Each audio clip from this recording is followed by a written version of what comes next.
Olá, meu nome é Lucas e ao longo da discussão que se inicia agora nós falaremos sobre neurônios e neurotransmissores. Os neurônios são as células essenciais do sistema nervoso e eles trocam informação por meio dos neurotransmissores. Os neurotransmissores, por sua vez, são pequenas moléculas que são liberadas por um neurônio e detectadas por outro neurônio. Então, eles vão fazer a comunicação entre os neurônios.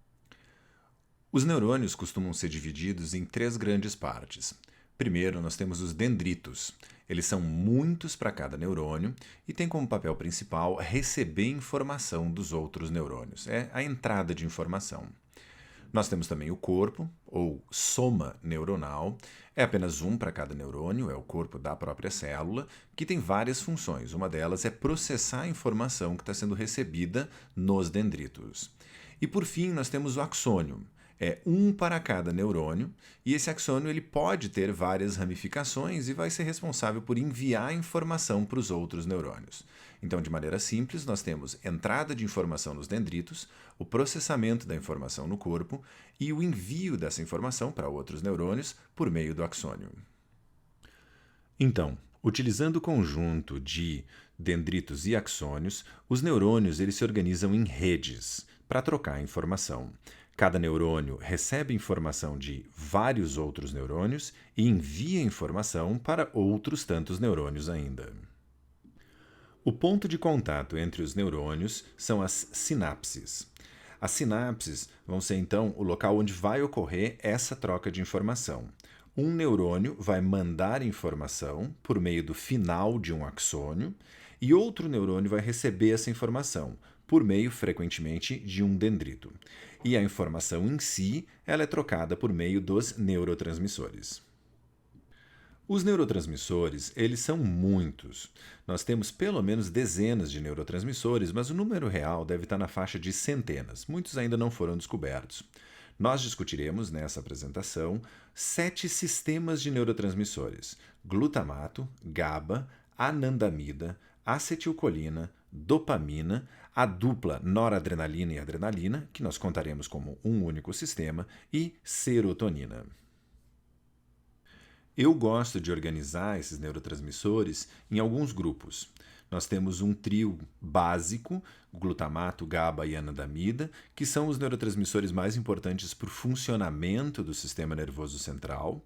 Nós temos um neurotransmissor que é uma espécie de faz-tudo, ele está envolvido em vários aspectos do funcionamento do sistema nervoso, que é a acetilcolina, e um trio de neurotransmissores que normalmente a gente apresenta envolvido no humor: a dopamina, a noradrenalina e a sua irmã adrenalina, e a serotonina. E é importante lembrar que esses receptores, para eles agirem nas sinapses, eles precisam agir em receptores. Os receptores são proteínas especializadas em detectar a presença do neurotransmissor. E cada neurotransmissor tem os seus receptores. Por exemplo, o neurotransmissor glutamato tem os receptores NMDA, AMPA e kainato, além de outros tantos. O neurotransmissor acetilcolina tem os receptores nicotínicos e muscarínicos. E a serotonina, por sua vez, tem os receptores 5-HT1 e 5-HT2, entre outros tantos. Um sufixo, uma terminação que vai ser útil para a nossa discussão, é o sufixo érgico, que representa trabalha com. Por exemplo, glutamatérgico, GABAérgico, dopaminérgico. Esse sufixo ele é usado para se referir, para indicar um neurotransmissor, os neurônios que o liberam, os receptores que detectam esse neurotransmissor, as sinapses em que o neurotransmissor age. E em muitos casos, a gente simplifica todos esses itens que estão acima, falando simplesmente em um sistema, vem o nome do neurotransmissor, érgico. Então, novamente como exemplo, o sistema glutamatérgico representa o glutamato em si, o neurotransmissor, os neurônios glutamatérgicos, aqueles que liberam glutamato, os receptores glutamatérgicos, aqueles que detectam o glutamato, e as sinapses glutamatérgicas, aquelas sinapses em que o glutamato está agindo. Então, nós discutiremos nessa apresentação os sistemas glutamatérgico, GABAérgico, colinérgico, dopaminérgico, noradrenérgico e adrenérgico. Às vezes a gente simplifica dizendo o sistema adrenérgico, para representar os dois neurotransmissores, e o sistema serotoninérgico ou serotonérgico. A exceção ao uso do sufixo érgico vai acontecer no caso da anandamida, que a gente costuma se referir como neurotransmissor canabinoide ou sistema canabinoide, por conta da associação desse neurotransmissor com os princípios ativos presentes na cannabis. Então, o primeiro dos nossos neurotransmissores é o glutamato. Ele é o mais importante neurotransmissor excitatório do sistema nervoso central.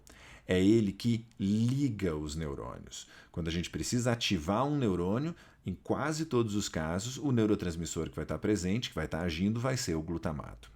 O glutamato tem uma série de receptores importantes. Nós vamos destacar dois receptores. O receptor AMPA é o mais importante receptor para excitar neurônios, é o receptor que a gente usa a quase todos os instantes da nossa vida para ligar neurônios, e o receptor NMDA, que também é um receptor glutamatérgico, mas ele é ativado apenas quando a gente precisa fazer aprendizagem envolvendo aquela sinapse em que ele está ativo ou algum outro processo especial. A gente consegue perceber a importância do sistema glutamatérgico quando a gente chama atenção para as alterações que estão associadas a esse sistema. Por exemplo, se a gente tiver um excesso de atividade glutamatérgica em receptor NMDA, isso cria um quadro de excitotoxicidade que pode levar à morte de neurônios. É uma situação relativamente comum como consequência de um acidente vascular encefálico. A falta de sangue, que leva à falta de energia em sistema nervoso, quando a pessoa tem um acidente vascular encefálico, vai levar à morte de alguns neurônios, porque está faltando energia. Esses neurônios, ao morrerem, liberam glutamato de maneira descontrolada e esse glutamato vai excitar em excesso outros neurônios, o que vai fazer com que esses outros neurônios ativem uma série de processos que levam à morte deles. Então, numa situação de acidente vascular encefálico, é comum a gente ter primeiro uma morte de neurônios por falta de oxigênio, de sangue, né? E depois uma outra morte de neurônios associada a excesso de excitação por conta da morte dos primeiros. Então, o receptor NMDA é um receptor que é muito arriscado você ativá-lo em excesso. Por outro lado, a falta de atividade nesse mesmo receptor, né, a falta de atividade glutamatérgica em receptor NMDA, está associado aos chamados sintomas negativos da esquizofrenia. É importante lembrar que sintomas negativos não tem nada a ver com bom ou com ruim. Né? O negativos tem a ver com as perdas que acontecem em uma condição. No caso da esquizofrenia, a pessoa tem uma resposta emocional diminuída, uma resposta comportamental diminuída. Então são perdas comparadas a uma pessoa comum, e hoje a gente entende que os indivíduos esquizofrênicos que estão apresentando esses sintomas apresentam por falta de atividade glutamatérgica em receptor NMDA. Mas, como a gente mencionou um instante atrás, é arriscado você tentar aumentar a atividade glutamatérgica porque você pode levar à morte de neurônios. A nossa síntese sobre o glutamato é que é um neurotransmissor tão importante que qualquer alteração nos seus níveis, seja a mais, seja a menos, tem consequências bem marcantes. O nosso próximo neurotransmissor é o GABA. GABA a gente costuma representar em maiúsculas porque ele é uma sigla. É a sigla em inglês para ácido gama-aminobutírico. O GABA ele é o mais importante neurotransmissor inibitório do sistema nervoso central. É ele que desliga os neurônios. Assim como o glutamato liga os neurônios, o GABA desliga. E o receptor que a gente vai destacar para esse neurotransmissor é o receptor GABA-A. O A costuma ser subscrito. É o mais importante receptor inibitório nos nossos neurônios. Assim como com o glutamato, a gente percebe a importância desse sistema de neurotransmissores pelas consequências das alterações nesse sistema. Por exemplo, uma reduzida atividade GABAérgica no córtex é uma das causas de epilepsia. Existem vários mecanismos pelos quais a pessoa pode ser epiléptica, mas um dos mecanismos comuns é um receptor GABA que funciona a menos. Então não consegue inibir os neurônios da mesma maneira e acaba sobrando excitação. E o excesso de excitação é o que caracteriza uma crise convulsiva. Mais ainda, uma reduzida atividade GABAérgica nos chamados núcleos da base é o que está associado à síndrome de Huntington. Os núcleos da base são estruturas importantes para a produção dos movimentos automatizados.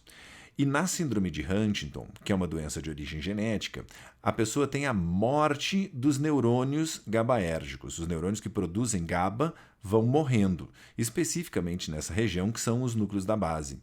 E a pessoa então começa a exibir movimentos automatizados de maneira involuntária. Então é uma desordem motora associada à morte de neurônios com um neurotransmissor específico numa região específica. E o terceiro exemplo da importância do sistema GABAérgico é o que acontece quando a pessoa tem uma reduzida atividade GABAérgica na amígdala cerebral.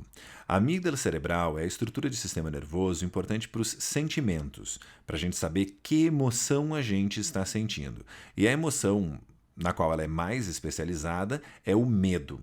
Algumas pessoas têm uma quantidade menor de receptores GABA-A na amígdala, por motivos frequentemente de origem genética. Por terem menos receptores GABA-A, menos receptores inibitórios, às vezes o equilíbrio entre excitação e inibição, ele pula para o lado da excitação, porque está faltando inibição. Isso faz com que o indivíduo tenha um ataque de pânico. A amígdala dá o comando, sinta medo, e o corpo da pessoa começa a responder a este medo. O nosso terceiro neurotransmissor é a anandamida. É um neurotransmissor que foi identificado mais recentemente, por isso ele acaba sendo um pouco menos mencionado do que os outros neurotransmissores. A anandamida ela é essencial para regular os níveis de glutamato e de GABA. Ela age evitando excessos de glutamato e evitando excessos de GABA. Os receptores importantes desse sistema são o receptor CB1, que é muito importante em sistema nervoso central, com o papel descrito acima, evitar excessos de glutamato e excessos de GABA. E a gente tem também o receptor CB2, ele está presente em células do sistema imunológico. Então, esse receptor CB2 ele até pode estar presente em sistema nervoso, mas normalmente em células que a gente chama de micróglia. Não são neurônios, são células do sistema imunológico que moram no sistema nervoso central. Até o momento, não foram identificadas alterações funcionais, alterações patológicas associadas ao sistema canabinoide. Isso não significa que não possam ser identificadas. Como eu mencionei, é um sistema de neurotransmissor identificado apenas mais recentemente. Mas a gente precisa mencionar a importância do receptor CB1 como o alvo da ação dos princípios ativos presentes na cannabis. Então, a cannabis, que é a maconha, uma das principais drogas de abuso que a gente tem no mundo, ela age por meio dos receptores de anandamida. A consequência disso é que o que a cannabis faz é evitar excessos de glutamato, evitar excessos de GABA. O fato da anandamida ser o neurotransmissor pelo qual a cannabis age, faz com que seja quase impossível a pessoa ter uma overdose de cannabis, porque no máximo o que ela faz é evitar excessos de glutamato, evitar excessos de GABA. Isso encerra o nosso trio primário, né? O glutamato como neurotransmissor que liga neurônios, o GABA como o que desliga neurônios e a anandamida como o que evita excesso desses dois primeiros, atuando num papel regulatório.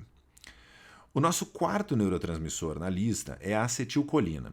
Ela pode ser apresentada como o mais importante neurotransmissor do sistema nervoso periférico.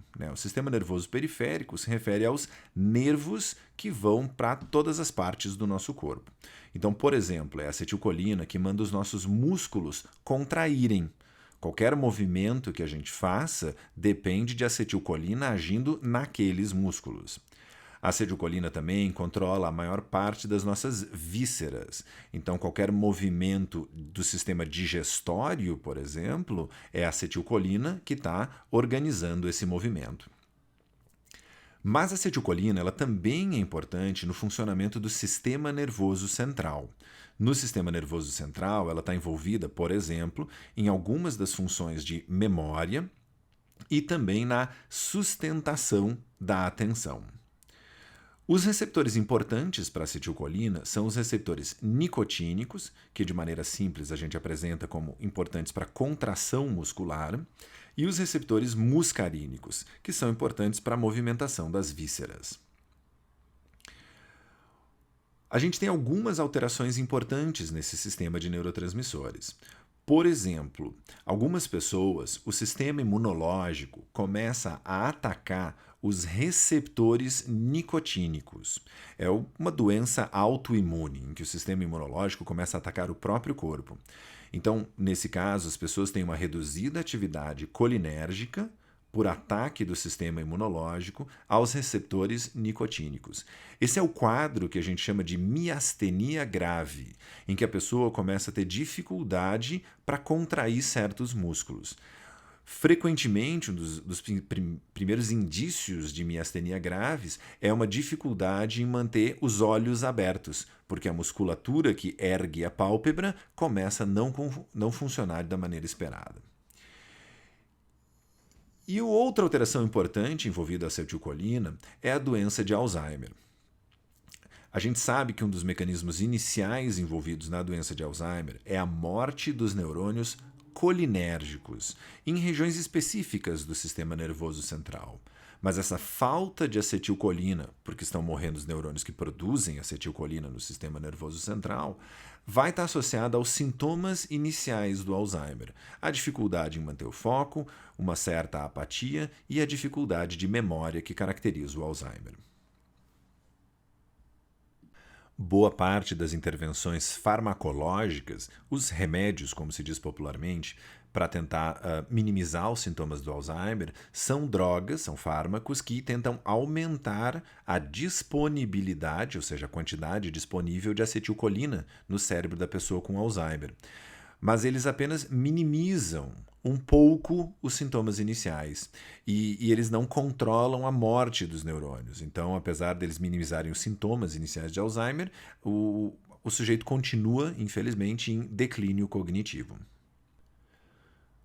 O nosso próximo neurotransmissor é o primeiro do trio associado ao humor.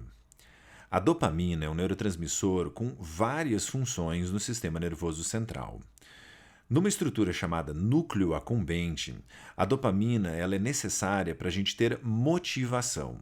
Ela é parte do que se costuma chamar de sistema de recompensa, ou como eu prefiro chamar, sistema de busca de recompensa, que é o que faz com que a gente se esforce para alcançar objetivos, para que a gente tenha desejo por coisas na vida. A dopamina também é importante naquelas estruturas mencionadas agora há pouco, associadas à síndrome de Huntington, que são os núcleos da base, são as estruturas necessárias para a produção de movimentos automatizados. Então, qualquer coisa que a gente faça de maneira automatizada, levantar da cadeira, caminhar, cortar comida, mesmo falar, operar um veículo, operar um equipamento, tudo isso são movimentos automatizados e dependem de dopamina agindo nesses núcleos da base. A dopamina no córtex pré-frontal, fica bem na região da frente do nosso sistema nervoso central. Ela é importante para o foco da atenção, para a gente conseguir ignorar os distratores que estão presentes no meio. E a gente vai destacar como receptores importantes os receptores D1 e D2, eles estão envolvidos nessas funções acima, nas estruturas que a gente mencionou. Várias alterações importantes estão associadas à dopamina. Por exemplo, reduzida atividade dopaminérgica em núcleo accumbente é um dos mecanismos que está associado à depressão, especificamente a falta de motivação presente na depressão. É a pessoa que não quer sair da cama, que não quer tomar banho, que não quer se alimentar, que não quer ir trabalhar. Por outro lado, a falta de atividade dopaminérgica em núcleos da base está associado à doença de Parkinson. A pessoa com Parkinson ela tem dificuldade em produzir os movimentos automatizados. Isso acontece porque estão morrendo neurônios dopaminérgicos responsáveis por liberar dopamina nos núcleos da base. E a falta de atividade dopaminérgica no córtex pré-frontal é um dos mecanismos associados ao transtorno de déficit de atenção e hiperatividade. A pessoa que recebe esse diagnóstico tem uma dificuldade em manter o foco da atenção porque ela se perde com qualquer distrator que estiver à volta. E entende-se que isso aconteça por uma menor disponibilidade de dopamina em córtex pré-frontal. A gente tem que trazer também uma situação especial envolvendo a dopamina. O excesso de atividade dopaminérgica em receptores D2 em córtex pré-frontal, então bem específico, né? Dopamina em receptor D2 em córtex pré-frontal, está associado aos chamados sintomas positivos da esquizofrenia. De novo, positivos não tem nada a ver com bom ou ruim, tem a ver com as coisas que aparecem a mais em uma síndrome ou em um transtorno. No caso da esquizofrenia, pessoas comuns não têm delírios, mas o esquizofrênico tem. Pessoas comuns não têm alucinações, mas o esquizofrênico tem. Pessoas comuns não têm as associações estranhas de ideias que o esquizofrênico frequentemente tem. São coisas a mais comparado com uma pessoa comum. E muitos dos fármacos para tentar controlar ou minimizar as manifestações da esquizofrenia, eles vão exatamente bloquear esses receptores D2 que estão muito ativos num quadro de esquizofrenia. O preço que se paga por isso é que a pessoa que está fazendo uso desses fármacos frequentemente tem menor motivação, movimentos semelhantes ao do indivíduo com Parkinson e algumas dificuldades de concentração. Os efeitos adversos dos fármacos usados para tratar a esquizofrenia, eles simplesmente acontecem porque o fármaco não sabe onde ele deve agir e ele começa a bloquear os receptores nos vários lugares do sistema nervoso, além do lugar onde ele precisaria agir. O segundo sistema, que é parte desse trio envolvido em humor, é a noradrenalina e a adrenalina, também conhecidas como norepinefrina e epinefrina. São dois nomes, nós temos dois neurotransmissores, cada um deles tem dois nomes diferentes. Esses neurotransmissores eles são muito importantes no sistema nervoso periférico, ou seja, no controle do nosso corpo. Eles são parte fundamental do sistema nervoso simpático, que tem como responsabilidade preparar o corpo para a atividade física. Então, a ação desses neurotransmissores no corpo vai levar à aceleração do coração, ao aumento da pressão arterial, ao deslocamento de sangue, por exemplo, do sistema digestório para os músculos, para que a pessoa tenha mais energia para sair correndo ou sair fugindo. No sistema nervoso central, se sabe que noradrenalina e adrenalina estão envolvidos em memória e estão envolvidos em humor. Os receptores importantes são os receptores alfa e os receptores beta. É comum que a gente se refira a esses receptores como alfa-adrenérgicos e beta-adrenérgicos. Como alteração importante nesse sistema de noradrenalina e adrenalina, a gente vai destacar alguns dados recentes que sugerem que uma menor disponibilidade adrenérgica, né, estamos falando aí de noradrenalina e adrenalina, estaria associado a alguns dos sintomas de depressão, especificamente o pessimismo, que caracteriza algumas pessoas com diagnóstico de depressão. Esse é um dos motivos pelos quais vários antidepressivos costumam agir aumentando um pouco a disponibilidade de noradrenalina. E por fim, o último dos neurotransmissores que a gente discute e que fecha o trio associado ao humor é a serotonina. É um neurotransmissor bastante importante na regulação do humor. A gente vai explicar a função da serotonina por meio dos seus dois principais receptores. O receptor 5-HT1 ele está associado à sensação de felicidade e de calma, enquanto que o receptor 5-HT2 ele está associado à tristeza e ansiedade. A proporção entre esses receptores é afetada pela disponibilidade de serotonina. Quando a pessoa tem uma redução nos níveis de serotonina ao longo de algumas semanas, não é uma redução momentânea, é uma redução duradoura, isso vai afetar a quantidade desses receptores, diminuindo um e aumentando o outro. As alterações importantes que a gente percebe estão exatamente associadas a essa disponibilidade de serotonina. A reduzida disponibilidade de serotonina vai diminuir a quantidade de receptor 5-HT1 e aumentar a quantidade de receptor 5-HT2. Isso é um dos mecanismos importantes num episódio depressivo, porque faz com que boa parte das pessoas que estão com essa alteração se sinta mais triste. Em alguns casos, a pessoa pode se sentir mais ansiosa. É relativamente comum também.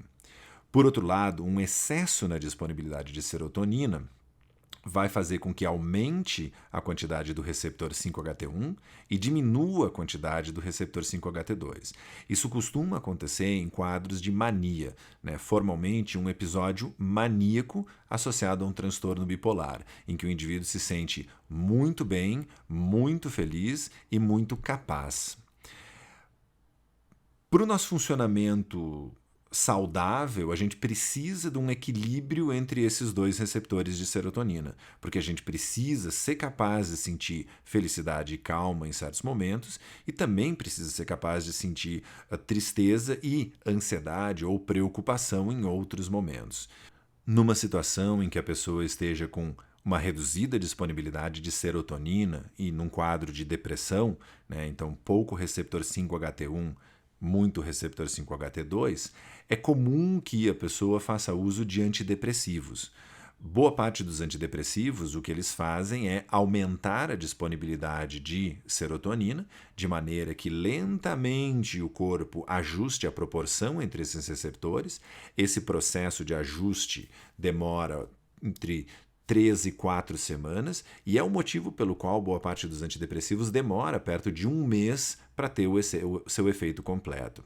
A gente só tem que chamar a atenção de que o antidepressivo ele pode distorcer a proporção desses receptores, fazendo com que a pessoa tenha mais dificuldade em se sentir triste e mais dificuldade em se sentir ansiosa.